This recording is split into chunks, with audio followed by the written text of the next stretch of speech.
All right, everybody. Good Tuesday to you, 7:07. So this is live right now, but it's also being recorded. So you may catch this later on in your stream and in your Facebook feed, YouTube. We're all over the place. So it's going to be recorded, and if you catch the recording, it may not be, current live right now, but you can scrub through the video and find out what it is that you're looking for. This is a live look from our camera downtown, looking this off State Street. It's what we call our State Street cam, and you see clouds. We're okay. It's all good so far. Just some spotty showers up to this point, but we're going to be watching for this evening, starting here in about an hour, and through tomorrow morning, the chance for some severe storms. Now, here's the thing. Every time I do one of these videos, somebody is alarmed by us talking about the chance for severe weather. We're not trying to hype this up. We're not trying to say everybody is going to get severe storms. You may not get severe storms. There's a lot of us that won't. So I just want to make that clear off the top. But in pockets, we should expect that, and the potential is there that some of us could get some severe storms tonight, including hail, high winds, even some tornadoes are possible. And it's our job. You've hired us by watching us to give you the forecast and what we see. That's all we're trying to do. So we're always just here to try to help you out with what we see as meteorologists, and then hopefully you can make an informed decision based off of that. So that's our plan. All right. What are you talking about? Yes, you are. I'm trying to hype it up. No, Yolanda, I'm not. And I'll show you any meteorologist that is, you watch any meteorologist, they're going to show you this severe risk. There is a severe risk that is agreed upon, not just by us at KCTV, but the Storm Prediction Center, the very entity from the National Weather Service that focuses on severe storm threats, and they issue these convective outlooks, these things that give us our risk. What's the risk level? There's a risk tonight. Just want you to know that, okay? So anyway, let's get to it and show you what we are watching and why this evening we see a chance for severe weather picking up. All right, so what I'm showing you here, this is kind of behind the scenes meteorology stuff, the severe weather setup. Now, so far today, we haven't had storms, and the reason why is we haven't had this red and orange stuff. This is fuel for storms. It's what we call instability, and that is going to increase here rather quickly and into the evening and tonight. So you can see the timeline in the top left. Watch how that really spikes overnight tonight and into tomorrow morning. So that's where we're expecting. Let's see if I can get this to work. Not want to work. There we go. I'll zoom in on it for you there a little bit. So that's severe weather fuel. That's storm fuel. So with that, here's the nuts and bolts. First off, this evening we've had spotty rain. It's been windy. That's not anything yet. Nothing was expected to start yet.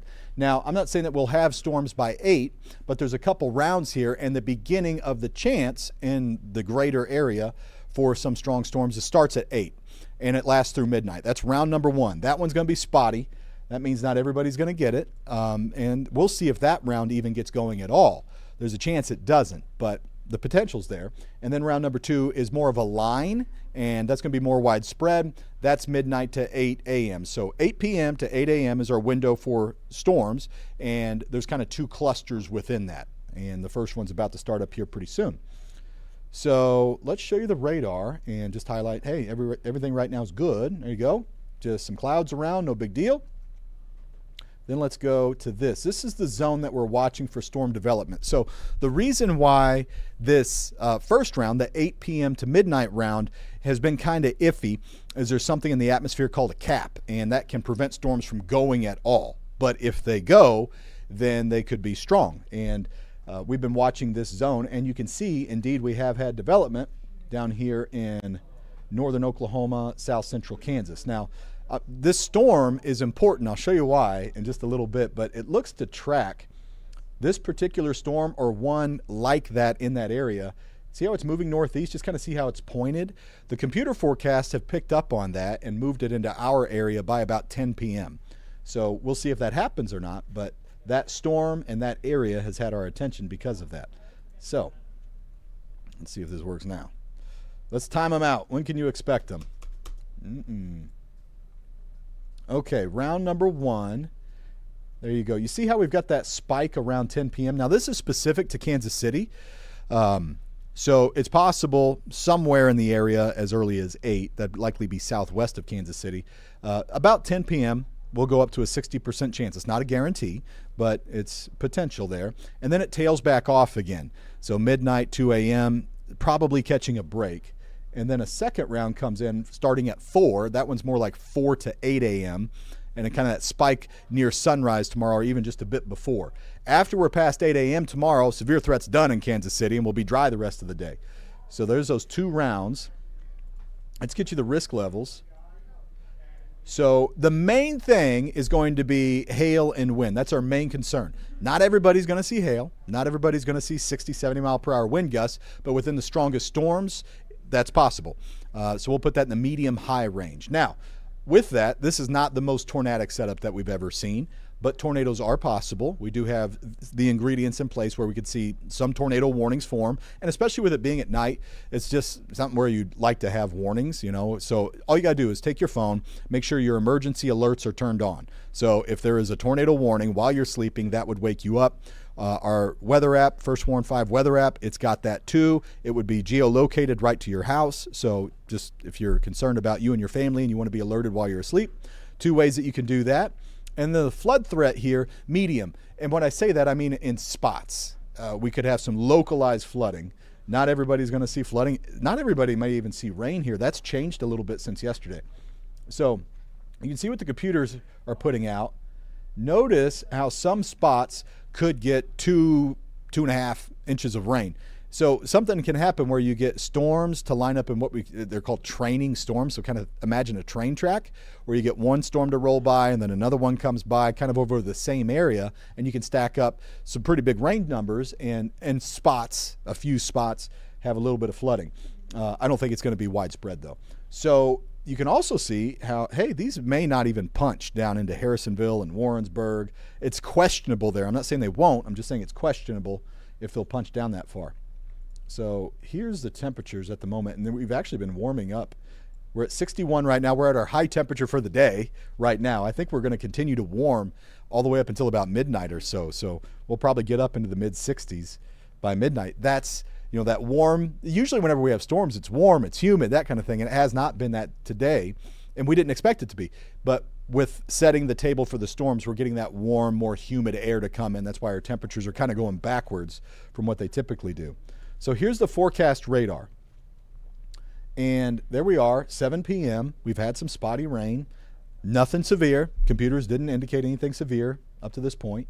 But remember that storm that I showed you that is down in south central Kansas and how it's moving northeast? Watch the left side of your screen. You see that come shooting up? There it is, 8, 9. All right, so now it's kind of nosing into the area. It's picking up on that one storm. There it is. You see the pink, the bright pink, or is the computer saying that's a strong storm with severe possibilities? And there we are by 10. Will it be there at all? You know, it could fall apart is one thing. Will it be right over Kansas City? Might not be. But somewhere in our area, that's round 1. That's the possibility. Spotty but strong. Then round number 2 is this line that you see that's coming in out of Iowa, Nebraska. So you'll get into a second batch in Maryville and Atchison, and you're going to get that one first. So watch as this one starts to take over, and now that's plunging south. There's midnight, Maryville, Atchison. There's getting up on St. Joe. That's by about 2 a.m. So that's a more widespread line of storms rather than just 1 or 2 little isolated storms, and that could be severe too. So you can see the pinks indicated with that. That line is going to move southeast as we go throughout the night. So while a lot of us are in bed. So it's a level 3 out of 5 risk. And everybody from Cameron to Richmond to Odessa and Paola, KC, we're all under that. So this is that severe outlook that's put out by the Storm Prediction Center, the same people that issue tornado watches and severe thunderstorm watches. They put this out kind of like a pre-watch. A little bit lower risk, but still possible. Maryville, Bethany, Chillicothe, Marshall, Sedalia. Generally, the storms will either just be getting going, like in Maryville, or they'll be weakening in some of these areas to our east, like Chillicothe, Marshall, and Sedalia by the time the whole thing's done. All right, so now let's take you through the rest of the night. There's that line coming in, and it's slow moving, so that's why some of us, especially north of I-70, you could stack up quite a lot of rain as this batch is coming through, kind of taking its time. There's 4. All right, and then there's 5, and I'll take you to 6. So there's 6 a.m. and you see the little specks of pink and purple in there. So those could be severe. Not, there's going to be gaps in between the severe stuff. Storms may not reach. This is new today. So we showed you this with the rain output, but Clinton and Sedalia, these areas kind of east of I-35 and south of I-70, east of I-49 maybe is a better way to put it. These may break up. You can see that here. So watch, Kansas City might be rocking in the morning, could be having some pretty good storms. And then see how that tail just kind of pulls northward as these are losing their steam. And by 8 a.m., the severe threat should really be wrapping up. All right, so might still have a little rain around, could have some claps of thunder. After 8, these things are sliding east, they're getting less and less, and everybody's dry by 11.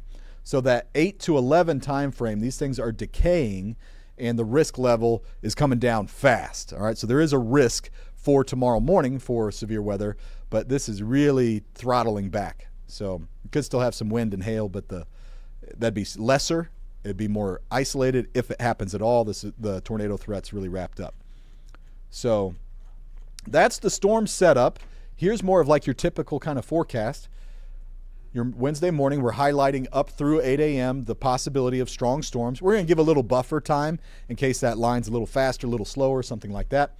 But there you go. 9 o'clock, we're done. 60. It's warm in the morning, and it's a warm afternoon. Look at this. We go to 70 tomorrow. But it's windy, so we'll have some sunshine. We'll say partly cloudy. 70. Look at these gusts out of the southwest, though. They're going to be pretty high. It's been windy stretch here lately. So these are the gusts to see tomorrow morning. Notice the computers are picking up on potential, thunderstorms with some of these down here. These 50-mile-per-hour wind gusts. But the morning turns to here, so it's not so bad for all of us. But then here comes the afternoon. And we're getting this like widespread 30, 35, spots of 40-mile-per-hour wind gusts are possible. That's after the storms have left, and we're still it's just a windy day. Kind of like today was windy. Enjoy those 70s while they're here, because look at the 7-day. Thursday, we're back to the 50s. And it's just kind of a blah weather stretch. Great if you want to fertilize the lawn. We're going to have showers come and go, and it's cooler. But 59 on Thursday. Rain chance pretty low on Thursday. Friday and Saturday, though, look a little wet. In fact, Friday has a new first warn on it. Let me show you the full 7-day. And 55 with some rain. Well, let me pop it out. Let me show you another way. I'll show you Friday and Saturday here. All right, so there's Friday morning. Now, by about noon, we could see some showers get going. And it looks pretty wet now. It didn't look this wet yesterday. There's 5, 6, 7. Quite a lot of rain coming in.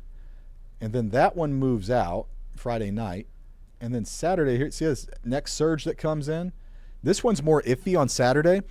This one could pull south.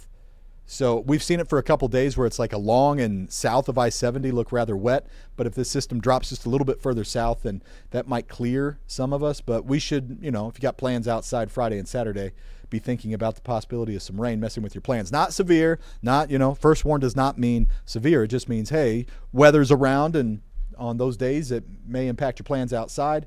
Sunday, 53, rain less likely, but still possible. And then next week looking drier. 55 on Monday, 65 on Tuesday. It'd be good to be back into the mid-60s by then. So, okay, let me check the comments real quick, see if anybody's got any questions.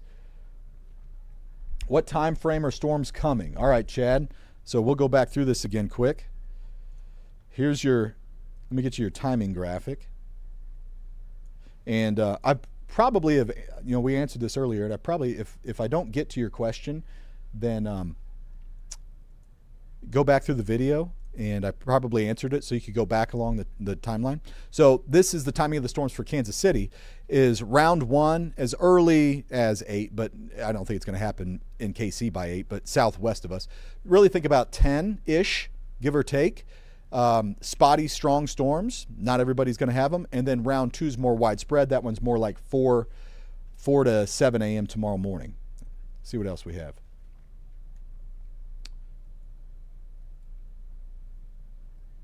All right. I think we got everybody. Okay. So We're staffed up. We're going to be here all night long. We've got Warren Sears is here. We're going to be tracking the storms.